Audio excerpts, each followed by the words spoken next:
सब पर केवल करुणा बरसाते। एक बात हमेशा ध्यान देने योग्य है, शिव जी ने सबको कुछ न कुछ दिया ही दिया है, कभी किसी से लिया कुछ नहीं।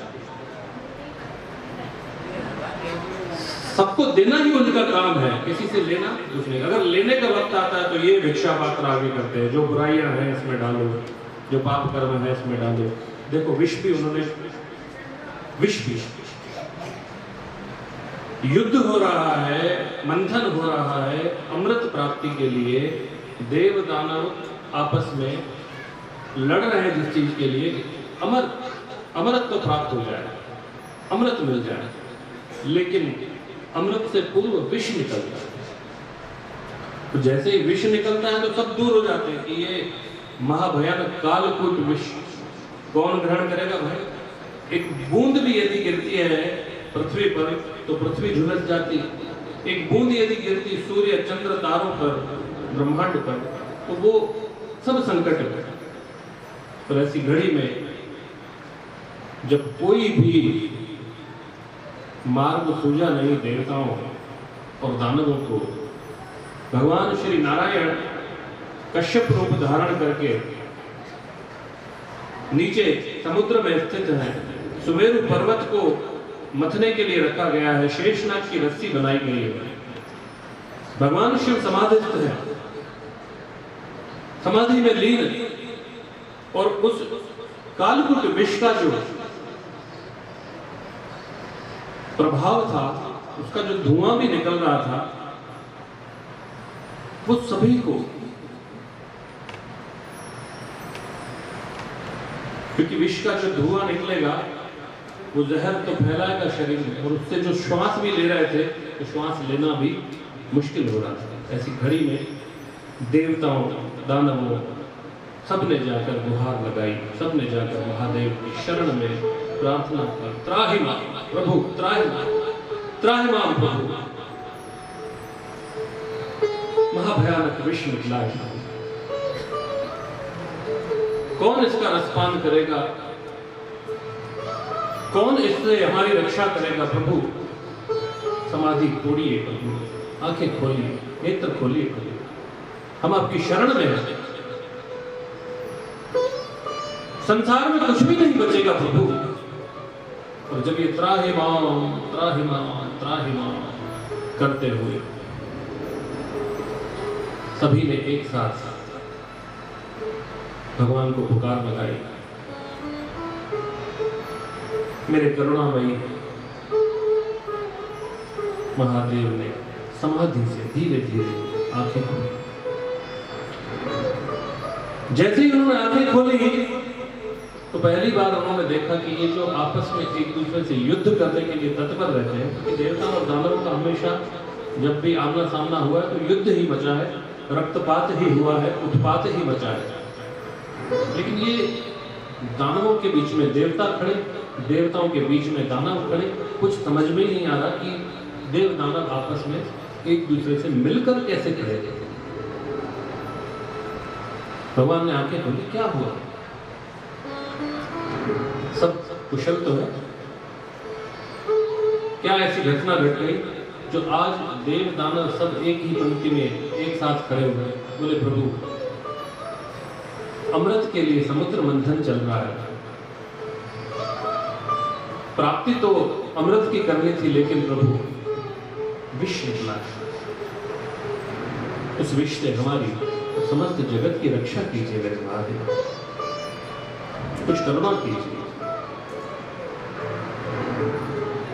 और भगवान ने देखा कि देव दानव सब मिलकर मेरी शरण में आए हैं, ना तो उनके मुंह पर होती नहीं किसी के लिए, किसी के लिए ठीक सबकी पुकार सुनी, जाकर उस महाभयानक काल कूट विष को अपने भिक्षा पात्र में डालकर और गटक कर मेरे महादेव ने उस विष का पान किया। बोलिए शंकर भगवान। ये ऐसा महाभयानक विष, ऐसा महाभयानक विष जिसकी एक बूंद भी सृष्टि के लिए, सृष्टि की प्रलय लाने के लिए पर्याप्त थी, ऐसे महाभयानक कालकूट विष का जो है पान करके और अपने कंठ में उन्होंने रोक लिया और नीलकंठ महादेव कहलाए। उनकी कंठ तक नीली हो गई, ऐसा महाभयानक कालकूट विष। देवों को, दानवों को, मानवों को, सबको, लेकिन शर्त सिर्फ एक है महादेव की शरण में आने की कि सत्य के साथ उनको स्वीकार करो। शिव जी तो सत्य प्रिय है। पहले भी कथा चली थी, ब्रह्मा विष्णु का युद्ध हुआ, ब्रह्मा जी ने झूठ बोला तो उनका मुंड काटा गया। नारायण भगवान सत्य पर कायम रहे तो सत्यनारायण की उपाधि पा गए और घर घर में पूजे जाने लगे पूर्ण स्वरूप के साथ। शिव को सत्य प्रिय, सत्यम शिवम सुंदर। मन में कोई भार है, कोई व्यथा है, जीवन में कोई तकलीफ है, परेशानी है, चिंता है, शिव की शरण में जाओ, लेकिन सत्य के साथ कि भगवान मैं आपकी शरण में आया, मुझे कुछ और नहीं सूझ रहा, कुछ नहीं दिख रहा, मैं आपकी शरण में। जब भावना सच्ची होगी तो फलीभूत भी होगी। समस्या, परेशानी, चिंता, तकलीफ, दुख कितना भी बड़ा क्यों ना होगा, मेरे महादेव चुटकियों में काट देंगे। और मेरे महादेव है, आपके महादेव, हम सबके महादेव। शंकर भोलानाथ है, तुम्हारा हमारा, हम सभी के हैं महादेव। सबके ऊपर भगवान ने करुणा बरसाई है। और एक कथा और आती है, सहस्त्र कमल दलों से 1000 कमल दल लेकर नित्य नारायण भगवान शिव को समर्पित करते हैं। एक बार भगवान शिव को मन में आया, कुछ लीला रची उन्होंने। विष्णु जी सहस्त्र नामों से शिवार्चन करते, जैसे जैसे भगवान का एक नाम लेते, एक एक कमल पुष्प छोड़ते जाते शिव जी पर। भगवान शिव ने लीला की और अपनी लीला से एक कमल का पुष्प अदृश्य कर दिया, जो भगवान नारायण को दिखाई नहीं दिया।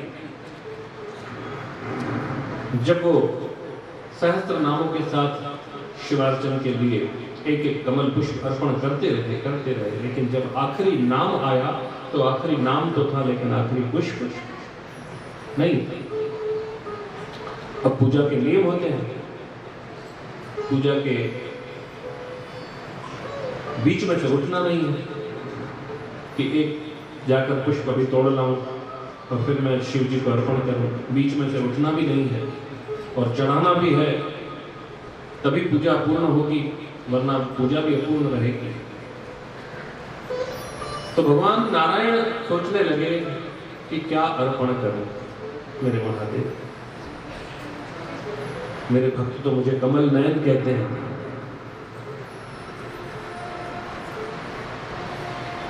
मेरे भक्त मुझे, मेरे हाथों को कर कमल भी कहते हैं, मेरे चरणों को चरण कमल भी कहते हैं। मैं क्या चढ़ाऊं कमल के रूप में आपके ऊपर, क्या चढ़ाऊं। भगवान नारायण ने सोचा कि सारा जगत मुझे कमल नयन के नाम से जानता है, तो क्यों न मैं अपना एक नयन कमल के रूप में शिवार्चन में शिव जी को अर्पण करूं। और उठाकर एक अपना नेत्र भगवान नारायण शिव जी को समर्पित करने लगे। शिव जी ने आकर रोका, हे नारायण, मैं तुम्हारी इस पूजा से प्रसन्न हूं। बोली शंकर भगवान हर हर महादेव। हे नारायण, मैं तुम्हारी पूजा से प्रसन्न हूं,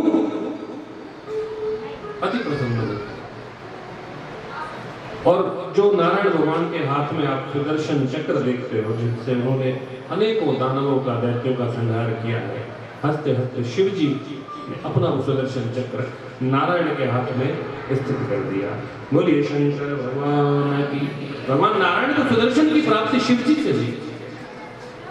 ऐसे करुणा करने वाले भगवान शिव नारायण को भी देते हैं, राम को भी देते हैं, सभी देवताओं पर कृपा बरसाते हैं। और जब लेने की बारी आती है तो आपसे आपका दुख, आपकी चिंता, उनका नाम है हर हर महादेव। हर मतलब हरण करने वाला, जो हरण कर ले, जो छीन ले। तो क्या छीनते हैं आपसे? आपकी चिंता, आपका दुख, आपकी तकलीफ, आपकी परेशानी सब आपसे हरण कर लेते हैं। अच्छा, हम दूध लेने जाते हैं, दूध वाला आता है तो जो दूध का पात्र जिसमें हम दूध लेते हैं वो बिल्कुल साफ सुथरा होना चाहिए, उसमें कुछ भी गंदगी हुई तो वो फट जाएगा। तो वैसे ही शिव जी बोलते हैं कि मेरे पास आओ तो अपना पात्र साफ करके आओ, अपने आप को पात्र बनाओ, कृपा का पात्र बनाओ, मन से मैल निकाल दो, बाकी मैं बैठा हूं। जो भी करो सच्चे भाव से, सच्ची श्रद्धा से करो, मैं तुम्हारे साथ हूं। भोलेनाथ सबके साथ। एक बार फिर से बोलिए, हर हर महादेव, हर हर महादेव, हर हर महादेव। एक भजन के साथ फिर आगे कथा प्रवाह चालू रहेगा। मेरा प्रिय भजन है तो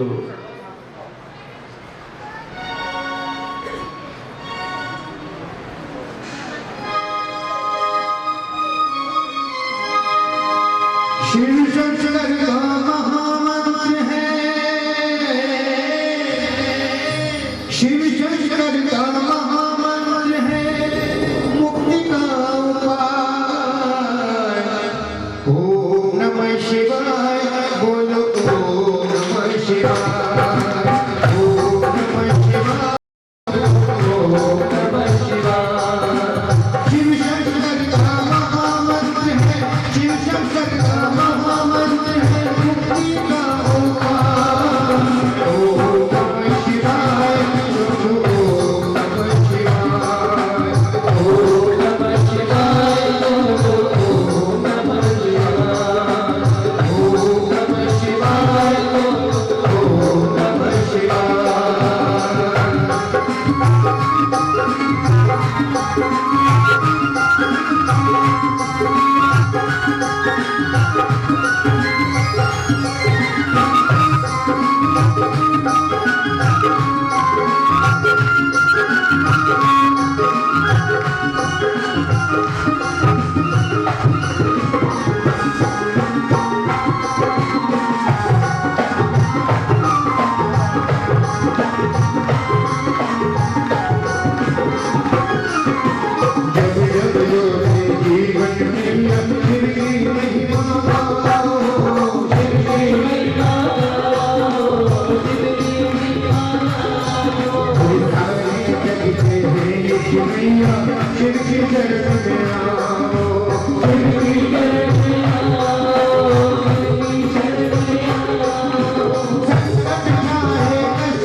आज दिन है मंगलवार का, हनुमान जी का दिन है और प्रभु की लीला के परंपार है, किसी न किसी रूप में प्रकट हो ही जाएगी। बोलिए सियावर रामचंद्र भगवान की, पवन सुत हनुमान की।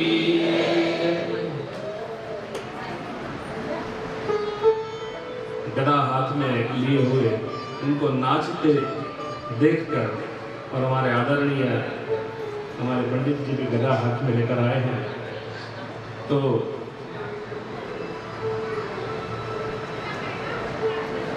मंगलवार के दिन आज हनुमान जी का प्रसंग भी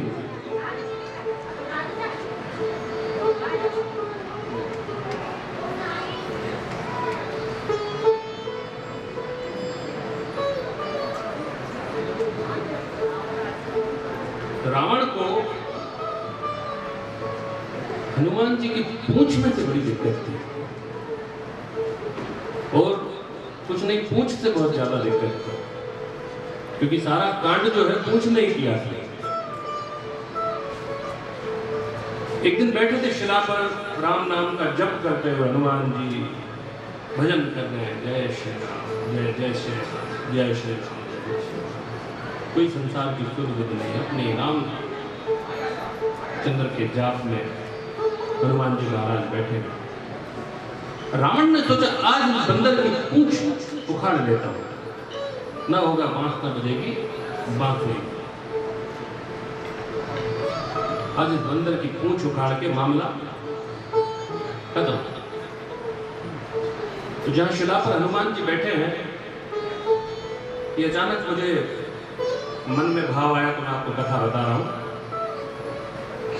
शिला पर बैठे हनुमान जी राम नाम का भजन कर रहे हैं, पीछे से रावण आता है चोरी चोरी चुपके चुपके, और हनुमान जी की पूंछ को अपने हाथ में लपेटा।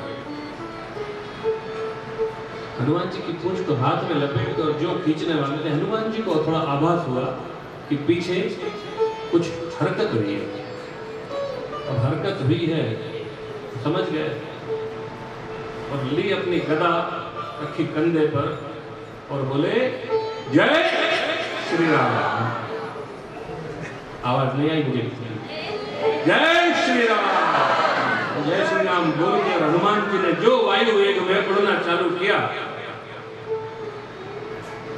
जैसे रॉकेट उड़ता है वो ऐसी ऐसी गति के साथ आकाश में उड़े। अब ये हनुमान जी तो उड़े, पूंछ पकड़ रखी थी रावण ने, हनुमान जी उड़े तो पीछे पीछे रावण भी उड़ा। अब जो हनुमान जी ऊंचाई पर पहुंच गए, बहुत ज्यादा ऊंचा, तो रावण बोलता है हे मेरे शंकर भगवान, देखना पूंछ उखड़ न जाए।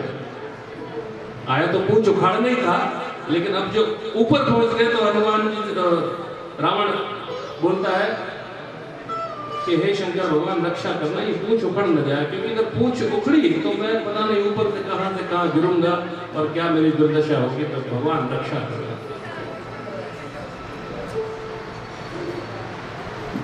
पूंछ उखाड़ने के बहुत सारे यत्न, बहुत सारे प्रयत्न रावण ने किए। एक बार रावण ने अपनी सेना भेजी, कहा जाओ बंदर की पूंछ उखाड़ के आओ। कि पूंछ ने बहुत नाक में दम किया है और पूंछ उखाड़ के आ गया। सेना गई और कुछ उसके सैनिक जो है बचे कुचे वो सैनिक वापस आए मुंह लटकाए हुए और रावण को बोलने लगे। रावण ने देखा कि मैंने इतनी विशाल सेना भेजी थी, इतनी विशाल सेना गई और सब बोले कहां है सेना, कहां है? बोले महाराज सेना तो साफ हो गई। वो साफ हो गई कैसे? बोले वो बंदर है ना, उस बंदर की पूंछ ने सबको लपेट के और कहीं उछाल के फेंक दिया तो सेना साफ हो गई। रावण बोले पूंछ का नाम मत लो, पूंछ का नाम मत लो। बोले महाराज अब क्या करें? रावण ने फिर से दूसरी सेना तैयार की। बोले तुम लोगों को युद्ध की कला नहीं आती, युद्ध की कला उसके आगे मत जाओ, उसके पीछे से जाकर उसको वार करो, पीछे से पकड़ो। सैनिक गए, जाकर उन्होंने हनुमान जी को जैसे पीछे से पकड़ना चाहा तो फिर वही पूंछ, पीछे से पूंछ में सबको लपेटा और सबको निपटा दिया। फिर कुछ बचे कुछ सैनिक आए और रावण के पास आए। रावण बोले सेना कहां है? बोले सेना तो साफ हो गई महाराज। बोले सेना साफ हो गई? अरे इतनी सेना भेजी थी, मैंने तुम लोगों को कहा था कि तुम पीछे से जाके वार करना, पीछे से। बोले माफ करना महाराज, जो आगे थे वो तो फिर भी कुछ देर टिक पाए, लेकिन जो पीछे थे वो तो। बोले पीछे पीछे ऐसा क्या है? बोले हम फिर बताएंगे तो आप चिल्लाओगे। बोले नहीं नहीं बताओ क्या? बोले वही हनुमान जी की पूंछ। बोले फिर पूंछ?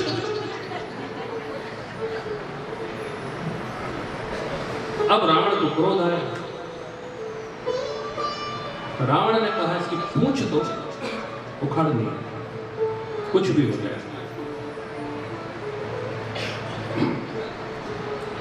पूंछ तो उखाड़नी है। इस बार रावण ने हनुमान जी के लिए, उनकी पूंछ उखाड़ने के लिए अमर सेना भेजी। कौन सी?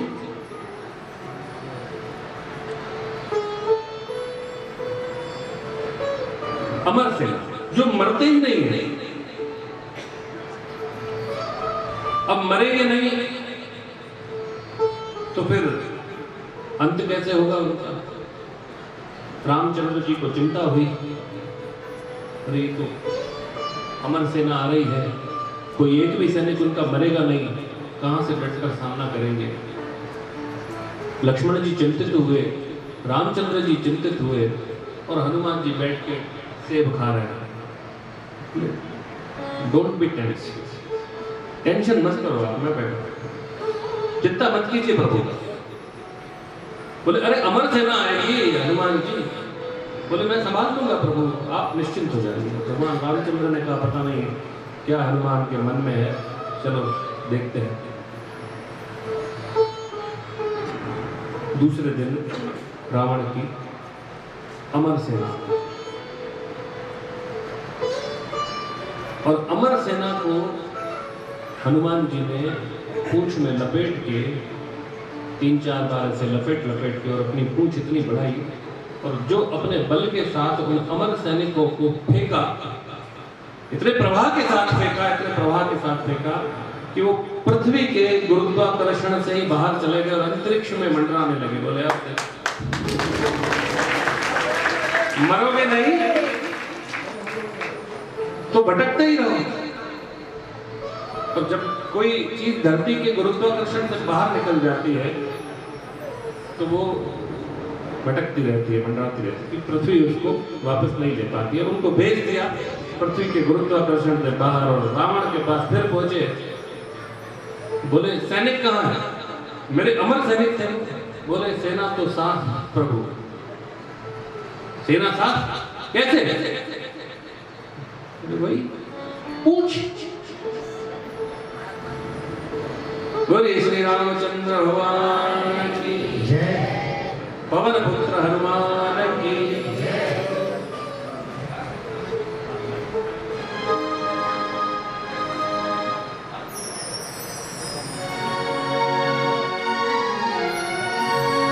दुनिया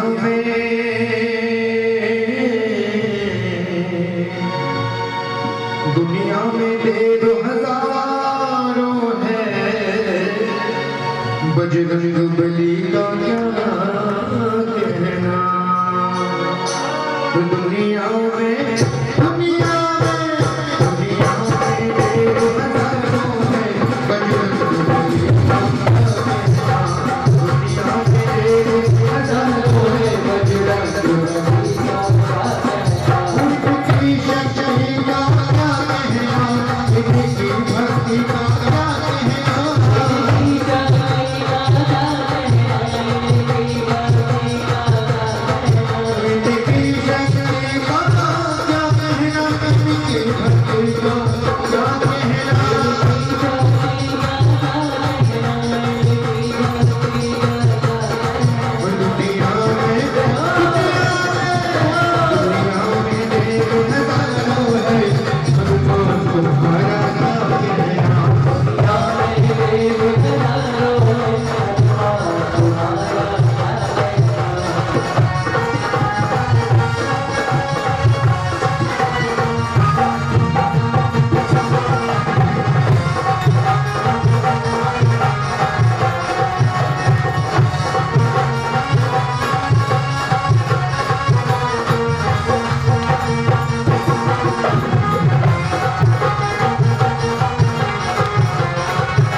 एक ऐसा आनंद जो और कहीं पर मिलना, कथा के अलावा और कहीं प्राप्त हो पाना संभव ही नहीं,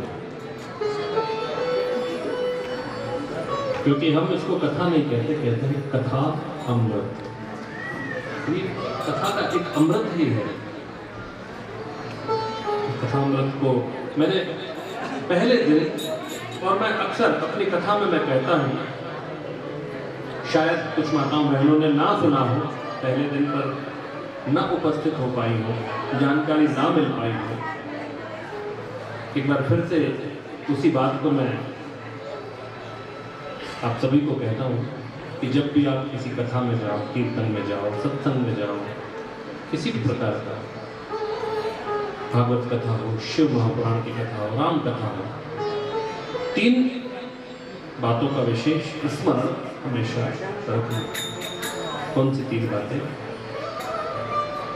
जब जब भगवान का जय घोष हो, जोर से अपने मुख से भगवान का जय घोष करना है। हर हर महादेव, हर हर महादेव, हर हर महादेव। कौन सी ऐसी योनि है बोलने का सामर्थ्य रखती है भगवान का नाम लेने का? मनुष्य योनि। कथा हम कर रहे हैं, आप सुन रहे हो, इस कथा स्थल पर चिट्ठियां भी होंगी कहीं ना कहीं, जो हमें दिखाई नहीं दे रही, लेकिन कहीं ना कहीं कोना पकड़ के होंगी। कुछ मक्खियां भी गुनगुना रही होंगी, कुछ छिपकलियां भी होंगी, बाहर जीव जंतु होंगे, गाय, कुत्ते, गधे, घोड़े, जो भी। उन जीवों का उद्धार कैसे हो? तो जब भगवान के नाम का जोर से उद्घोष होता है और वो जयकारा, वो भगवान का नाम उन जीवों के कान में पड़ता है, तो उन जीवों का भी उद्धार होता है। आप किसी की मुक्ति के हेतु बनोगे तो आपके पुण्य में भी वृद्धि होगी। जब आपके द्वारा किसी के कान में पड़ा हुआ भगवान का शब्द उस जीव का उद्धार करता है, तो जब आप अपने मुख से ले रहे हो तो आपका उद्धार कैसे नहीं होगा? बोलिए शंकर भगवान की, हर हर महादेव। तो जब भी अवसर मिले किसी भी कथा में, जोर से उच्च स्वर में भगवान का नाम आपको लेना ही लेना। दूसरी चीज मैंने बताई थी, जैसे अभी हम एक मध्य में, एक मस्ती में आकर सभी ने नाच गाना भी किया। तो जब जब भगवान का भजन प्राप्त हो, उस भजन में जब कोई ऐसा अवसर मिले, थोड़ा नाचने का, गाने का, ठुमका लगाने का, थिरकने का, तो इस अवसर को भी त्यागना नहीं है। हमारी कई माताएं, बहनें, थोड़ी लज्जा आभूषण होता है स्त्री का, अच्छी बात है, लेकिन थोड़ी देर के लिए लोक लज्जा का त्याग करके और भगवान के चरणों में अपनी मति रख के भूल जाओ संसार, मैं तो तुम्हारी शरण में हूँ, और ऐसी मनोवृत्ति धारण करके भगवान के मद में, भगवान की मस्ती में आकर, भगवान की भक्ति में आकर जब आप थोड़ा नाच लेते हो तो हम सभी ने अपने अपने सिर पर कुछ पापों की गठरियां रखी हुई है। अब नाचोगे तो एक आध गठरी तो गिरेगी गिरेगी, एक आध तो गठरी गिर जाएगी तो पाप से आप लोग मुक्त हो जाओगे। तो शादी ब्याह में नाचते हैं कि नहीं नाचते हैं? थक जाते हैं, चूर हो जाते हैं, फिर भी नाचते हैं। तो भगवान की कथा में नाचने से जब वो नाच गाना पापों में वृद्धि भी कर सकता है, लेकिन ये नाच गाना तो पापों से मुक्ति दिलाता है। जब अवसर मिले, जब अवसर मिले, ज्यादा नहीं, थोड़ा दो पैर भी उठा लिए तो कुछ तो गठरी का वजन कम होगा। थोड़ी सी लज्जा को एक तरफ रख के और भक्ति को मन में भर के और झूमना भी। और तीसरी बात, भगवान के इस कथा में जब जब ताली बजाने का भी अवसर मिले तो ताली बजानी है, क्योंकि मुख से शब्द निकलते हैं, भगवान का नाम लेते हैं, वो कहलाता है नाम ब्रह्म। और जब उसको ये ताली का सहारा मिलता है तो ये कहलाता है नाद ब्रह्म। और जहां नाम ब्रह्म और नाद ब्रह्म मिलते हैं वहां पूर्ण ब्रह्म मेरे शिव प्रकट हो जाते हैं। बोलिए शंकर भगवान। ये तीन चीजें हमेशा स्मरण में रखने के योग्य है। कथा आगे बढ़ती है, प्रसंग आता है बाकी बिहारी लाल की, कृष्ण लला की। भगवान श्री कृष्ण ने देवकी के गर्भ से कारागार में जन्म लिया है और जन्म लेकर माता योग निद्रा ने सहारा दिया सभी कंस के सैनिकों को मूर्छा में, निद्रा में डाल दिया। सभी को एकदम निद्रा आई। वासुदेव को अवसर मिला एक डलिया में रखकर उस नन्हे से बालक, उस नन्हे से कृष्ण, उस माखन चोर, उस नटखट लाल को डलिया में रखकर और यमुनोत्री से होते हुए नंद बाबा के घर जाते हैं। पैर डलिया के अंदर थे। माता यमुना ने कहा, अरे मेरे परम सौभाग्य, परम सौभाग्य, आदि नारायण अवतार लेकर कृष्ण रूप में मेरे पास आए हैं, मैं उनके चरणों की वंदना करूं तो अपने पूर्ण उफान पर यमुनोत्री आती है। जब पूरे उफान पर उनकी चरण वंदना करने के लिए आती है तो वासुदेव के पानी सिर से ऊपर जाने लगता है। भगवान देखते हैं, खुद डलिया से अपना पैर बाहर निकालते हैं। यमुना का वेग बढ़ा, जैसे ही चरणों को स्पर्श किया एकदम मन में विश्राम, परम आनंद का अनुभव, और फिर अपनी वापस उसी लय में यमुनोत्री आ जाती है। आपके चरणों को छूकर मैं पवित्र हो गई, मैं कृतार्थ हो गई और वापस भगवान श्री कृष्ण नंद बाबा के घर पहुंचते हैं, जहां पर उनका पालन पोषण, उनकी लीलाएं होनी है। अब वहां प्रसंग आता है भगवान के जन्म के 6वें दिवस पर उनके नामकरण का। नामकरण का दिन था, लेकिन उससे पहले कंस के कई जो मायावी राक्षस थे वो वहां पर श्री कृष्ण को उनका अपहरण करने, उनको मारने के लिए मायावी राक्षस भेजे थे। यशोदा मैया डरी हुई थी, उस डर में वो कान्हा को बाहर भी नहीं निकाल रही थी। पालने में उन्होंने सुला के रखा हुआ है श्री कृष्ण को। यहाँ पर भगवान भोले भंडारी भूत भवन भोलेनाथ को मन में तीव्र इच्छा हुई कि मैं भगवान नारायण के बाल स्वरूप के दर्शन करूं। श्री कृष्ण के दर्शन करने के लिए मेरे महादेव ललायत होते हैं। मन में इच्छा हुई कृष्ण दर्शन की।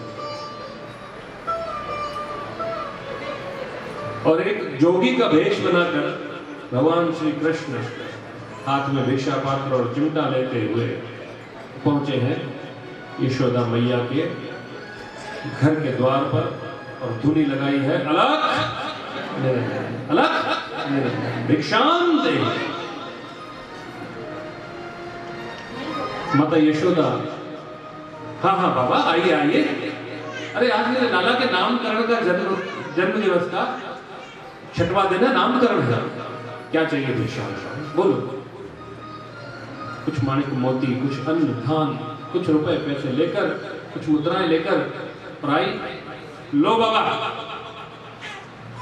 आज मेरे लाला का नामकरण है, जो चाहिए ले लो। भगवान शिव बोले, अरे माता ये मेरे किस काम? इनका कोई मोल नहीं है मेरे लिए। अरे ये तो तुम्हें जितने चाहिए मुझसे ले लो। जो अपना भिक्षा पात्र उल्टा किया तो हीरे जवाहरातों की वर्षा हो गई। ढेर लग गया। माता यशोदा सब कुछ आई। अरे ये तो कोई माया भी लगता है, ये कोई माया भी लगता है, मेरे लाला का हरण करने के लिए आया है। भगी दौड़ी अंदर, लाला को उठाया, कमरे में ले गई, दरवाजा बंद कर दिया। शिव जी बोले नारायण जी को देखते हुए, प्रभु ये क्या लीला कर रहे हो? मैं तो आपके बाल स्वरूप के दर्शन को आया हूं और ये दर्शन मुझे प्राप्त नहीं हो पा। उधर भगवान नारायण हाथ जोड़ के निवेदन करते हैं, प्रभु मैं कृष्ण रूप में अवतरित हुआ हूं, आप आओ मेरे भोलेनाथ, आकर मुझे दीक्षित करो, मुझे गुरु दीक्षा दो ताकि मेरा ये अवतार सफल हो, मैं कंस का वध कर पाऊं, मुझे शक्ति दो, सामर्थ्य दो, दीक्षा दो, ज्ञान दो। अब यशोदा मैया ने जाकर दरवाजा बंद किया, कुंडी लगा ली। अब ये भी भूत भवन भोलेनाथ भंडारी बोले, ठीक है मैया, तुम करो अपना काम और हम करते हैं अपना काम। घर से 10 कदम दूर जाकर भोले भंडारी ने अपनी समाधि लगाई है, बैठे हैं स्थान पे, और जैसे जो यूं चुटकी बजाई, चेतक प्रयोग किया, यहाँ भगवान शिव का चुटकी बजाना और वहां कृष्ण भगवान का रोना आरंभ करना, और ऐसा रोए ऐसा रोए ऐसा रोए कि किसी के हाथ में नहीं आए, किसी के भी हाथ में नहीं आए। ओझा बाबा झाड़ू मंत्र झाड़ फूक सब करवा ली, लेकिन कृष्ण चुप नहीं हुए। किसी के हाथ में नहीं आ रहे। अब जो शिव के हाथ में है तो वो किसी और के हाथ में आ भी कैसे सकता है? जो शिव के मार्ग पर चला जाता है ना, तो फिर दुनिया हैरान हो जाती है। दुनिया हैरान हो गई कि ये बालक किसी के हाथ में नहीं आता। बड़े बड़े तांत्रिक मांत्रिक सबका सहारा ले लिया यशोदा मैया ने कि कोई मेरे लाला को चुप कराए, मुंह मांगा इनाम में उसको दूंगी, बस मेरे रोते हुए लाला को कोई चुप करा दे, कोई चुप करा दे, कोई चुप करा दे। हर कोई अपनी अपनी सलाह देने लगा।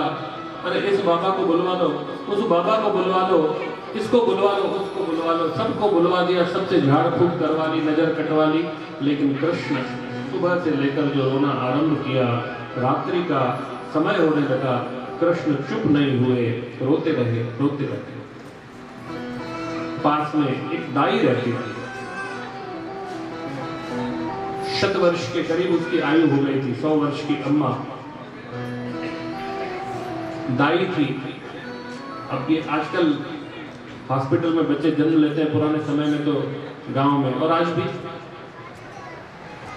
जब किसी को प्रसव पीड़ा होती है तो घर पे ही जन्म होता है। तो दाई को पता चला कि यशोदा का लाला सुबह से लेके रोना मचा रखा है और किसी के हाथ में नहीं आ रहा, तो लकड़ी का सहारा लेके धीरे धीरे चलती हुई और जाती है यशोदा के घर।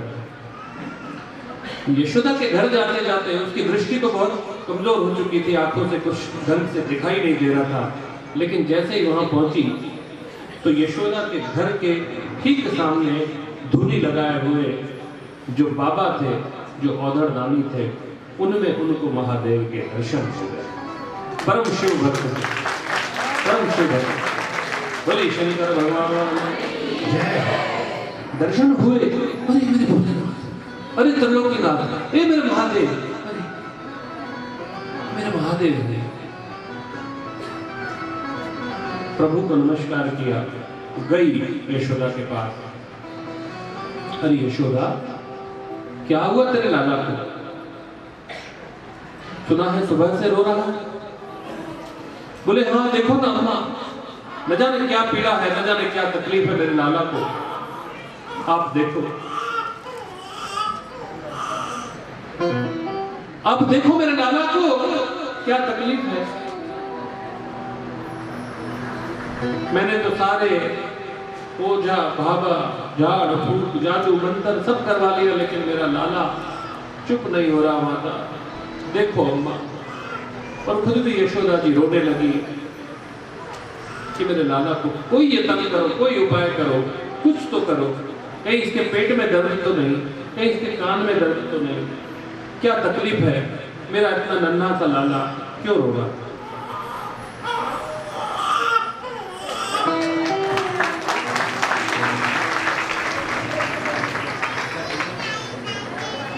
उस दाई अम्मा ने बोला कि अरे यशोदा, तू कितने भी बाबा करवा ले, कितने भी झाड़ फूक रखवा ले, कितने भी कुछ करवा ले, यत्न कुछ नहीं होने वाला। तो अम्मा क्या उपाय है इसका? बोले इसका उपाय तो बाहर बैठा है तेरे दर पे, इसका उपाय केवल एक ही कर सकता है, वो तेरे दर पे, वो मायावी। मुझे तो लग रहा है अम्मा उसी के कारण ही रो रहा है। बोले हाँ, उसी के कारण ही रो रहा है, मैं भी तो यही कह रही हूँ, उसी के कारण ही रो रहा है। चल लाला मुझे दे, देख कैसे चुप कराती हूँ। नहीं नहीं नहीं अम्मा, लाला नहीं दूंगा, वो मायावी है, वो कोई राक्षस है, भेष बदल के आया है, मेरे लाला को हरण करने के लिए आया, मैंने लाला नहीं दूंगी। जबरदस्ती अम्मा ने लाला को यशोदा माता से छीना और बोले चुप कर, बैठ और नजारा देख। तो लाला को उठा के गई है, रोते हुए उस लाला को शिव जी के समीप ले गई, शिव जी के चरणों की भभूति उठाई और जो कृष्ण के सिर पर रखी, एकदम कृष्ण भगवान चुप।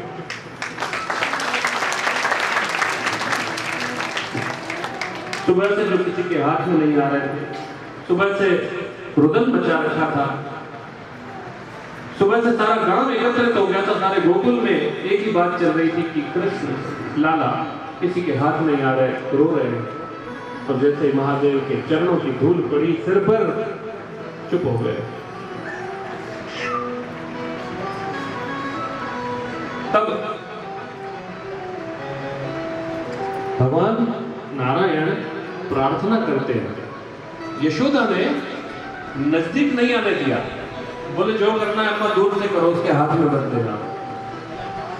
अब भगवान शिव कहते हैं कि यहां तक आके और आपको मैं स्पर्श भी न कर पाऊं, मैं गोद में भी न ले पाऊं, मैं अच्छे से निहार भी न पाऊं, प्रभु ये क्या है? तो भगवान नारायण शिव जी को प्रभु कहते हैं, शिव जी नारायण को प्रभु कहते हैं। सेवक सखा स्वामी, तीन संबंध है आपस में, सेवक सखा स्वामी सीएस। प्रार्थना की।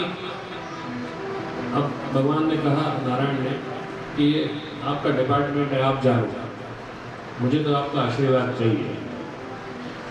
तो जो भगवान का शिव का वो साधु बना वेश था, वो वहीं पर स्थित रहा और उसमें से स्वयं महादेव अंदर से निकलकर एक और स्वरूप में धीरे धीरे आगे बढ़ते हैं।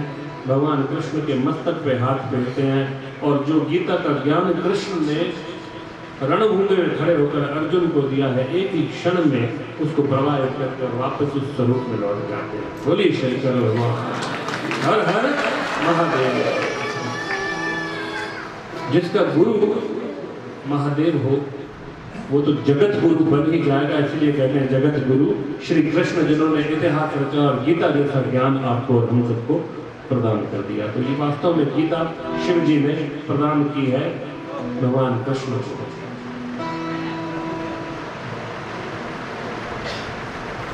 आज हम सभी इस मस्ती में देखिए, भगवान कृष्ण का जन्म हुआ और उनका नाम करना है। आज किसी का पैर रुकना नहीं चाहिए, पैर में मोच हो तो भी नाचना ही है। बोलिए बांके बिहारी लाल की, श्री कृष्ण चंद्र भगवान की जय, और मुकुट बंसी वाले की।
दिनों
वाले